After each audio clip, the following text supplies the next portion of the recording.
The world that they showed me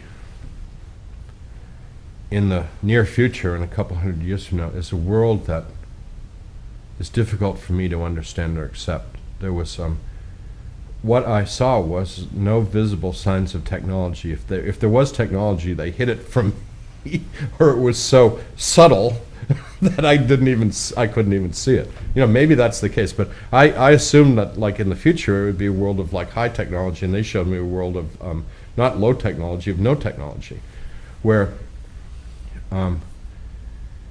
people's relationship with God, with the creation, and with one another was so intense that human beings controlled the weather of the planet. Not just for the welfare of human beings, but for the welfare of the entire planet. Everybody in the world was telepathically connected to everybody else in the whole world.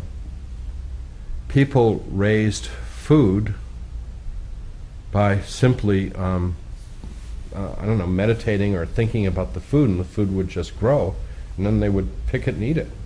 I mean, it was, not instantaneous, but it just happened before your eyes. I mean, a cabbage would grow from a seed to a full-blown cabbage in a matter of a few minutes. People lived in small communities. People could move from community to community freely if they wanted to. Most people didn't move around very much.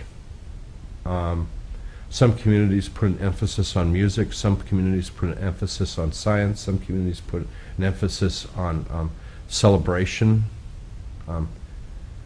liturgy, worship. Some communities spent their time on physical relaxation and enjoyment, and sports, and that sort of thing. Some communities were very contemplative and did seemingly very little. Some communities were very active and sort of like were very much engaged with their environment, sort of what we would call gardeners, but they were literally environmental sculptors, making these very beautiful places with the vegetation and the geology around them. I mean, different communities had different emphasis, but they lived in total harmony with the flora and the fauna around them, in complete harmony with one another. And the main emphasis of every community was the individuals in the community, and most especially the children.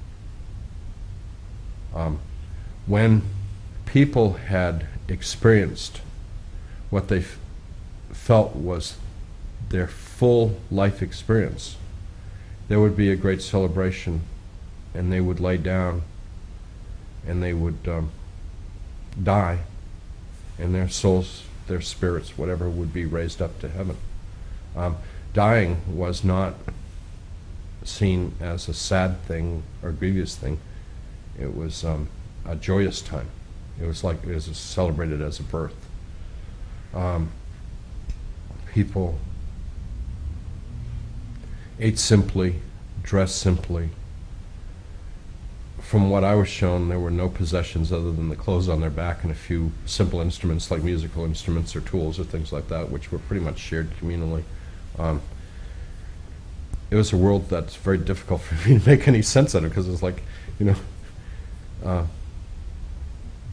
there was great happiness, there was very little suffering, there was no disease, because people could, with laying on of hands, people could heal diseases immediately. The only real suffering that they showed me was sometimes people felt a sense of separateness, and the community would allow these people to feel that, but they would pray for that person. They would surround that person with love and bring that person back into the community. So it was possible for people to move a little bit away from the spirit of the community, but they were brought back into the community. No one was left. No one was ever lost for very long. But it was important sometimes for people to feel, to appreciate what they had. They needed to, lose a little bit of it once in a while.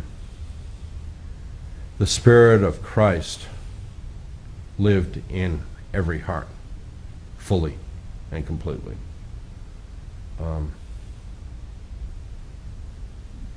it's a world that is so complete, unlike the world that we live in, that just how can we ever get there? But they showed me that this was the world that God envisioned for us, and it's not that far away.